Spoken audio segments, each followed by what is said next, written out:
সম্পর্কের প্যাচ, romantic plus action. পর্ব 54, লিখেছেন আয়াতুল মুনতাহা মিম। শুক্রবারের সকালবেলা হাওলাদার বাড়িতে যেন এক উৎসবের আমেজ।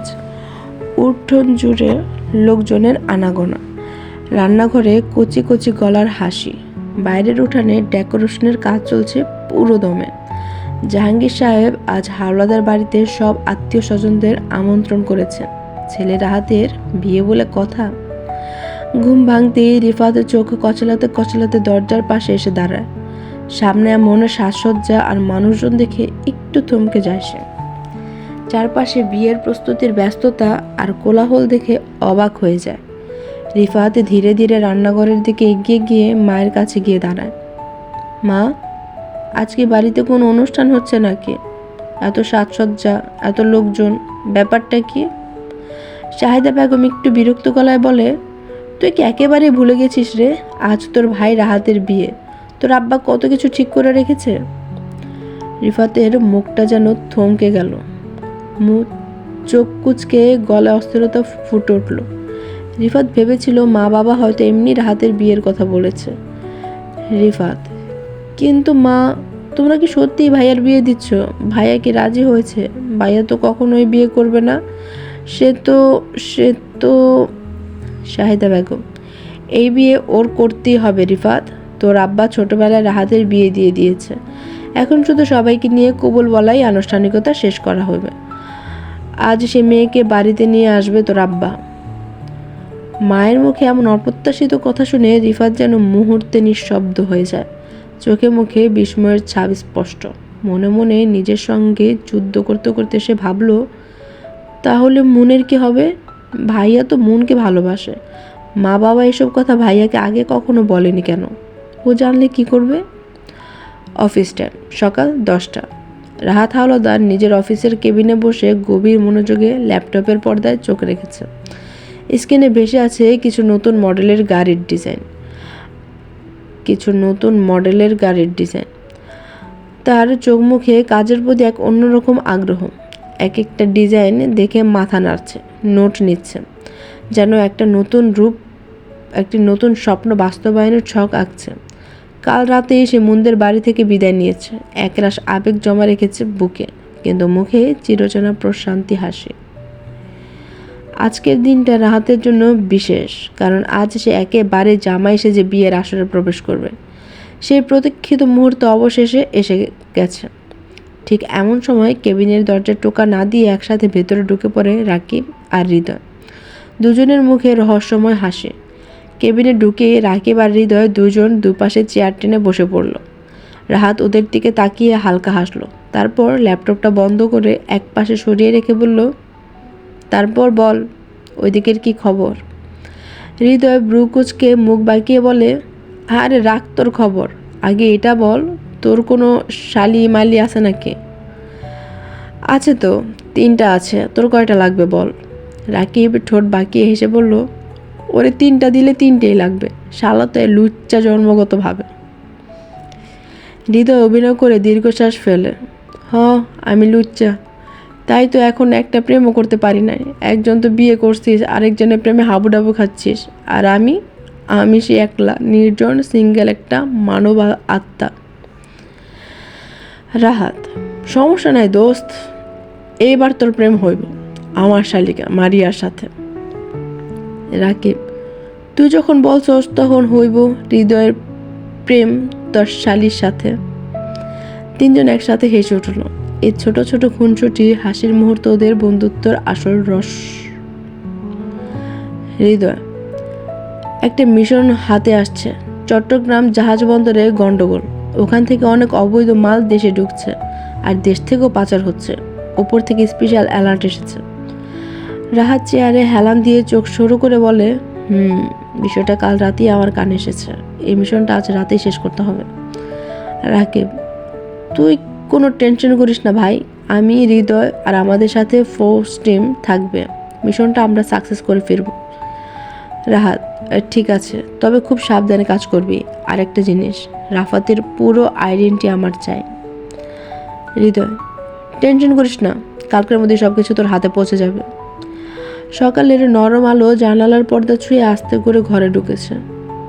খাটের এক কোণে খালি গায়ে কোমর পর্যন্ত একটা পাতলা সাদা চাদর পেঁচানো অবস্থায় বালিশ বুকে জড়িয়ে উবু হয়ে ঘুমিয়ে আছে রওশন রাইত তালুকদার। চুলগুলো এলোমেলো, ঘুমে মুখটা প্রশান্ত, কিন্তু ক্লান্তির ছাপ স্পষ্ট। গত রাতের ঘটনাগুলো যেন ঘুমের মধ্যেও তাকে ছায়ার মতো জড়িয়ে আছে।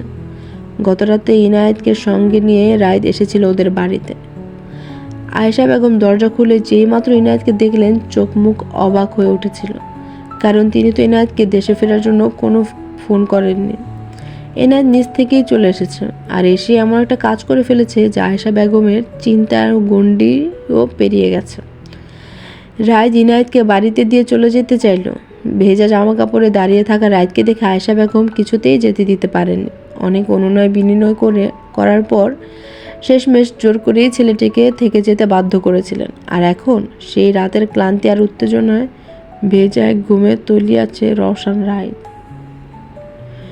ডাইনিং টেবিল জুড়ে নানা রকমের নাস্তা, সেমাই, পরোটা, ডিম পোস্ট, সুজি আর ঘরে তৈরি মিষ্টি দই। আয়েশা বেগম নিজে দাঁড়িয়ে থেকে সব কিছু গুছিয়ে রাখছেন। ঠিক এমন সময় ধীরে ধীরে সিঁড়ি বেয়ে নিচে নামতে থাকে এনায়েত। সকালে শাওয়ারের পর শরীরে এক অন্যরকম সতেজতা। গায়ে কালো রঙের একটি শাড়ি কোমল করে আঁচল গুজে নিয়েছে। ফর্সা গায়ের রং, লম্বা সিল্কি চুল আর ঠোঁটে হালকা পিঙ্ক লিপস্টিক। আজকে ইনায়েতকে দেখে মনে হচ্ছে সে যেন এক নতুন বউ। আয়েশা বেগম হঠাৎ থমকে গেলেন। চোখ দুটো বিস্ময়ে বড় হয়ে উঠল। মেয়েটা তো সাধারণত ওয়েস্টার্ন ড্রেসেই স্বাচ্ছন্দ্য বোধ করে, আজ হঠাৎ করে শাড়ি, তা হবে এমন পরিপাটিভাবে। আয়েশা, আমার মাম্মা তো দেখি অনেক বড় হয়ে গেছে, নিজেই শাড়ি পরা শিখে ফেলেছে। একথা শুনতে ইনায়েত হঠাৎ ছোট বাচ্চার মতো দৌড়ে আয়েশা বেগমকে জড়িয়ে ধরল। ইনায়েত মাথা গুজে ফিসফিসিয়ে, মাম্মা, আমাকে কেমন লাগছে আগে সেটা বলো। আয়েশা বেগম হেসে চুলে হাত বুলিয়ে, খুব সুন্দর লাগছে মা, একেবারে পরীর মতো। ইনায়েত হালকা হাসি দিয়ে চোখে পানি টলমল করে, সত্যি বলছো মাম্মা? আয়েশা, মাম্মা কি কখনো মিথ্যা কথা বলেছে তোমাকে? ইনায়েত, না, তুমি তো আমাকে সবসময় সত্যিটাই বলেছ। আয়েশা, এখন চলো বসে নাস্তা করো, অনেক বেলা হয়ে গেছে। ইনায়েত মায়ের হাত ধরে ডাইনিং টেবিলের দিকে এগিয়ে যায়। তখনই আয়েশা বেগম বলে উঠল, মাম্মা, তুমি একটু গেস্ট রুমে যাও তো, গিয়ে রাইতকে ডেকে নিয়ে আসো। রাইত? এটা আবার কে মাম্মা? আয়েশা, তুই ভুলে গেলি কাল রাতে তোকে যে বাড়িতে নিয়ে এসেছে?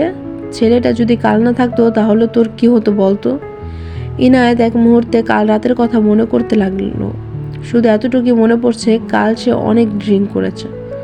আয়েশা বেগম বলে উঠলেন, মাম্মা, তুই গিয়ে রাইতকে ডেকে নিয়ে আয়, আমি নাস্তা রেডি করছি। আমি যেতে পারবো না। অপরিচিত একটা ছেলেকে তুমি বাসায় রেখেছো কেন? রেখেছি কারণ সে তোমাকে সেফ রেখেছে, তাই। এখন যাও, ওকে ডেকে নিয়ে আসো। ইনায়েত কিছু বলতে গেলে আয়েশা বেগম থামিয়ে দিয়ে বললেন, কোনো কথা নয়, যাও, ওকে ডেকে নিয়ে আসো। দুপুর 2টা। চৌধুরী বাড়ি জমজমাট, চারপাশে আত্মীয় স্বজনদের ভিড়, হাসি ঠাট্টা আর আনন্দের সুরে মুখর। এ বাড়ির একমাত্র মেয়ে মুনের আজ বিয়ে। হলুদের পর দিন, আজ গোসলের আগে সবাই মিলে আরেকবার মনকে হলুদের ছোঁয়া দেবে। মেয়েরা ফুলের গয়না সাজা, হাত ভরা মেহেদি নিয়ে মনকে ঘিরে আছে এক আনন্দঘন আয়োজনে। নীল এখনো ঘুমোচ্ছে, কাল রাত থেকেই ঘুমোচ্ছে আর ঘুমোচ্ছে। আজ যে তার বিয়ে, সে নিয়ে বিন্দু মাত্র হুঁশ নেই। সবাই ঠাট্টা করে বলছে, জামাইমশাই ঘুমিয়ে যেন বিয়েটা মিস না করে বসেন। হলুদের আয়োজন শেষে সবাই মনকে ঘরে রেখে বেরিয়ে গেল। গড়জুড়ে ছড়িয়ে আছে গন্ধ, হলুদ, ফুল আর এক টুকরো লজ্জার শ্বাস। মন আয়নার সামনে বসে চুলে হাত বুলাচ্ছিল। ঠিক তখনই ক্লিক করে দরজা বন্ধ হওয়ার শব্দ আসে। চমকে পিছন ফিরে তাকালো মন। তার চোখ বড় হয়ে গেল। দরজার সামনে দাঁড়িয়ে আছে রাহাত। চোখে অদ্ভুত ধীরতা, ঠোঁটে হালকা হাসি। ঘরের নিস্তব্ধতা যেন আরো ভারী হয়ে উঠল। দরজার সামনে রাহাতকে দেখে অস্থির গলায় বলে উঠল, আপনি এখন এ সময় এখানে কেন এসেছেন? কেউ দেখেনি তো? দেখলেই বা কী হবে, আমি কি কাউকে ভয় পাই? কথা বলেই হঠাৎ রাহাত এগিয়ে আসে, পেছন থেকে মনকে আলতো করে জড়িয়ে ধরে। তার গায়ের ঘ্রাণ, হাতের উষ্ণতা মনের শরীর জুড়ে কাঁপন তুলে দেয়। রাহাতের হাত ধীরে ধীরে মনের কোমরে নেমে আসে, আর সে মাথা ঝুঁকিয়ে মনের কানের পাশে ঠোঁট ছুঁয়ে দেয় এক মৃদু স্পর্শে। মনের শ্বাস বন্ধ হয়ে আসে যেন, চোখ মুখ কুঁচকে ওঠে লজ্জার ভালোবাসার এক অদ্ভুত মিশ্রণে। হাতের আঙ্গুলে আঁচল খামচে ধরে সে নিজেকে সামলানোর চেষ্টা করে। মন ফিসফিস করে বলে, কি কি কি করছেন, ছাড়ুন প্লিজ। রাহাত কান ঘেঁষে আস্তে ফিসফিসিয়ে বলে, সব সময় শুধু ছাড়ুন প্লিজ না বলে এটাও তো বলতে পারিস, একটু আদর করুন প্লিজ। রাহাতের ফিসফিস করা কথা শুনে মন লজ্জা যেন মাটিতে মিশে যেতে চায়। তার গাল রঙা হয়ে ওঠে, শ্বাস ভারী হয়। কোনো কথা না বলে ধীরে ধীরে রাহাতের বাহুডোরে থেকে নিজেকে ছাড়িয়ে নেয় সে। দূরে সরে গিয়ে দেয়ালের পাশে দাঁড়িয়ে পড়ে, চোখ নামিয়ে। রাহাত একবার ওর দিকে তাকিয়ে হালকা হাসলো, চোখে দুষ্ট মায়া। টেবিলের ওপর রাখা হলুদের বাটির দিকে এগিয়ে গেল সে। চুপচাপ হাতে একটু হলুদ তুলে নিয়ে নিজের গালে আলতো করে মেখে নিল। তারপর গুটি গুটি পায়ে মনের পেছনে গিয়ে দাঁড়ায়। মন বুঝে ওঠার আগেই রাহাত আবার পেছন থেকে জড়িয়ে ধরে আর নিজের হলুদ মাখানো গালটা আলতো করে ঘেঁষে দেয় মনের গালে। মন হঠাৎ কেঁপে ওঠে, চোখ বন্ধ করে বুক ভরে শ্বাস নেয়। তার সমস্ত শরীর জুড়ে ছড়িয়ে পড়ে এক অজানা শিহরণ। রাহাতর কানে কানে গলা ভেজা আবেগে বলে, আমাদের গায়ে হলুদ তো হয়ে গেল মন পাখি, এখন শুধু সবার সামনে কবুল বলবো আর তোকে আবার আমার করে নেব চিরদিনের মতো। মন কোনো কথা বলে না, শুধু চোখ বন্ধ করে দাঁড়িয়ে থাকে। ভেতরটা কাঁপছে, কিন্তু সেই কাঁপন হচ্ছে ভালোবাসার কাঁপন। হঠাৎ করে রাহাত মনকে কোলে তুলে নেয়। মন ভয়ে চমকে উঠে যায়, মুখে বিস্ময়ের ছাপ। আজ এই পর্যন্তই। আগামীতে আবার আসবো নতুন আরেকটি সুন্দর এবং রোমাঞ্চকর পর্ব নিয়ে। সবাই ভালো থাকবেন and please like, share and to subscribe আমার ছোট্ট উপন্যাসের পৃথিবী। Thank you.